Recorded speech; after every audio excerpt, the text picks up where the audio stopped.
Democrats and Democrats alike agree that the competition between China and the United States is related to the rise and fall of the country. Issue that must American be taken scholars seriously. Analyze that. But the attitude that Trump has shown so far in office is very strange. He only seems to value the confrontation with China over economic tariffs, but few see China as a strategic rival. To put it bluntly, Trump only wants to get some benefits from China or face small profits. For example, what kind of big deal to sign with China? China has bought American planes and corn again. But he doesn't want to rise to the strategic height of national competition. He is not like Biden, who is strategically unique to China everywhere. During the Biden years, Biden has established multiple organizations and dialogue mechanisms, confinement of China at a strategic level.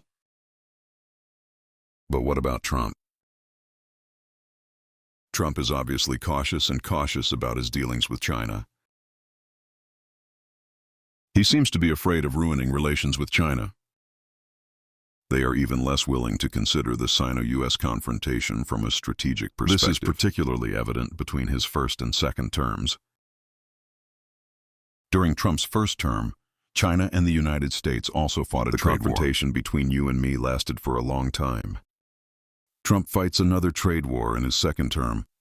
After the announcement of global tariffs, China and the United States are again retaliating with tariffs. But this time, the Sino-US confrontation has only been a month. The United States urgently stopped.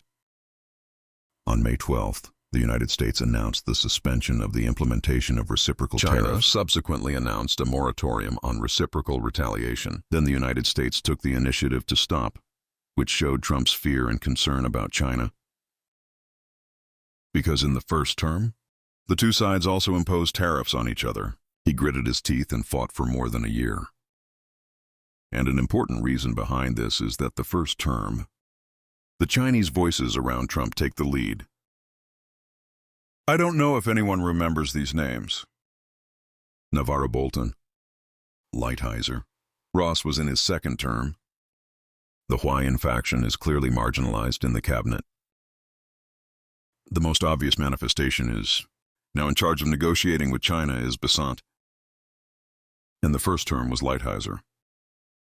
Lighthizer was Li Kan's deputy trade representative.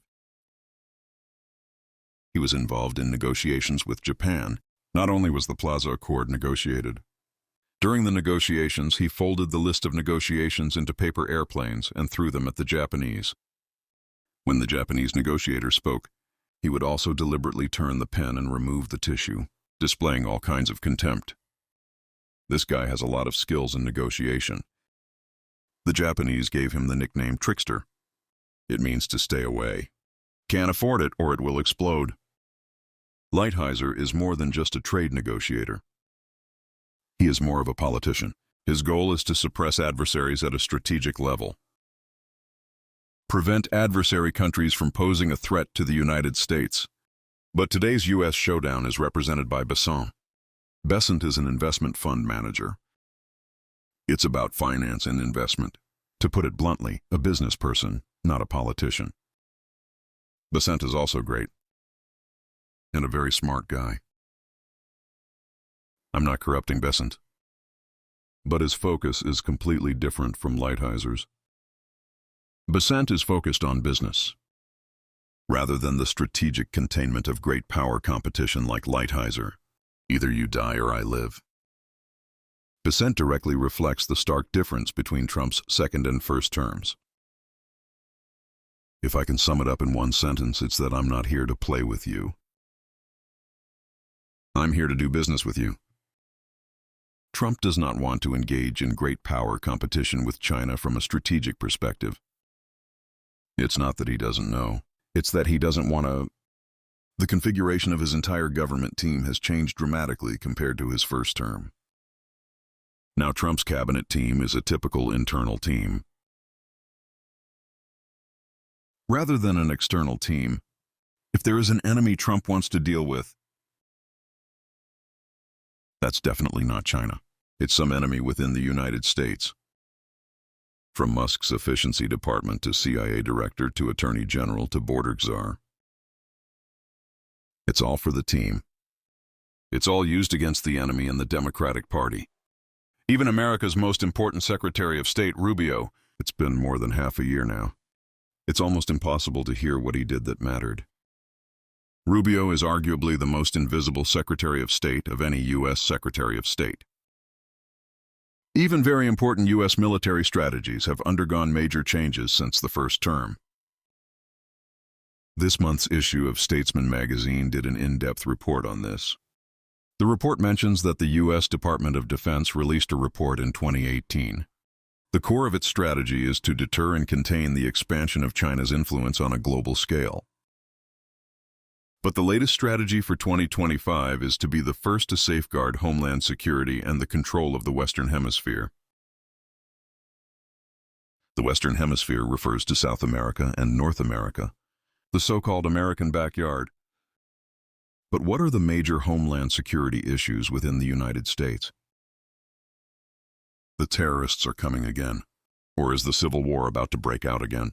Anyone who reads this report is confused. And as soon as this new defense plan comes out, immediately met with bipartisan opposition. Almost everyone doesn't understand. Why is a rising China clearly the first threat? But it was deliberately ignored by the Trump administration. Or in the regression prize. Even if you ignore China, you shouldn't ignore Russia either. The Russian-Ukrainian war continues. The U.S. strategy is to contract and contract. What exactly does Trump want to do? In addition, what traditional American think tank experts do not understand is that Trump actually pushed India to China and Russia. It's written in a U.S. think tank report that Washington built alliances in hard Thailand to thwart Beijing's ambitions to dominate the region. These relationships have become a key strategic advantage for the United States over China. The consistent evaluation within the United States in the past has been, the United States is very effective in using India to contain China's expansion of influence. But I know Trump will make it like this. In February of this year, there is still a string of good news from the United States and India. At that time, Modi's visit to the United States was warmly received. The two sides launched a financial collaboration in various fields, such as technology investment. But after just a few months, the style of painting changed. India has become America's greatest enemy. The reason is simply because India is unwilling to kneel to the U.S. on tariffs like Japan and South Korea. And Trump has done something that seems diplomatically unthinkable. He was the one who warmly received the visiting Pakistani Chief of Staff, Asim Munir. The whole world knows that India and Pakistan are enemies. The Indo-Pakistani War has just ceased. The Indo-Pakistani War is very hot here. Pakistan declares victory. Over there, Trump is hosting senior Pakistani officials at the White House. This is clearly to give India face. American diplomatic experts have criticized Trump for being crazy. This will bring an irreparable rift to the U.S.-India relationship. It smashed the U.S.-India relationship that generations of U.S. presidents have maintained. Look back at the Biden era. In order to maintain U.S.-India relations, it can be said to be patient with India. India sent killers across the border to Canada to kill Sikh leader Singhal. Canada is furious.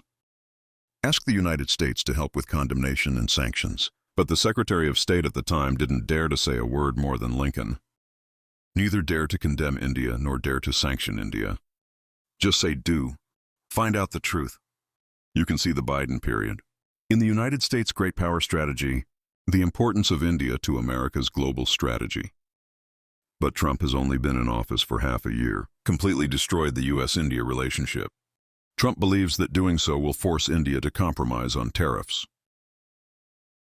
Because Trump doesn't care what the so-called higher-level national strategic game is. What superpower competition?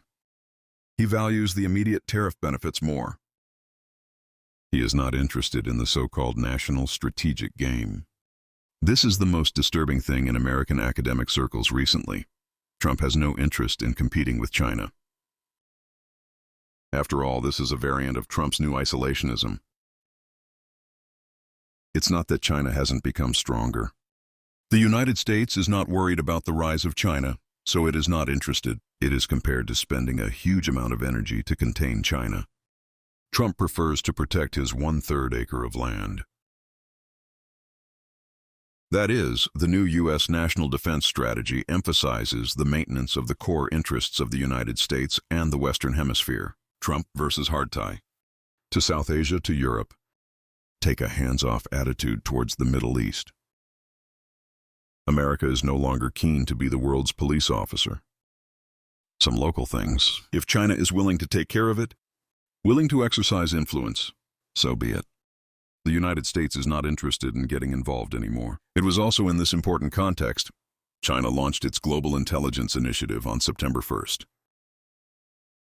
The core of the Global LIM initiative is that as American hegemony enters a contraction cycle, China and other countries should establish a new multilateral order to replace the American order. Abandoning the old order of past American hegemony.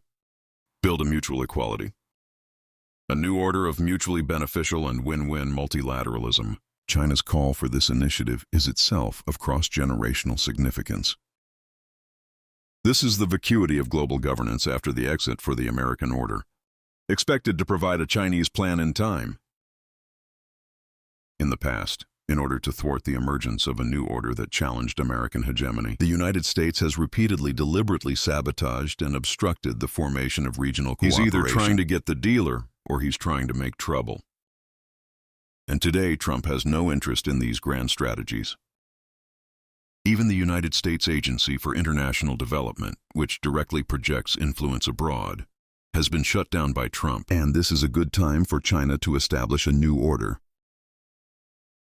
The contraction of the United States, China's progress, America's enemies, Chinese dating, the advance and retreat of the two superpowers. It heralds a shift in the landscape of an era. America is still strong. America will not collapse. But the global order is no longer a pretty squire. Under the scheme of the Chinese order, will a brand new pattern of regional cooperation and development be established? And this is a better time than we've seen since the end of the Cold War. Okay, today, why Trump is not interested in competing with China. And that's it. Thank you for your likes and attention. I will continue to bring you the latest news. I am Zhengping Zhou. See you next time. Bye.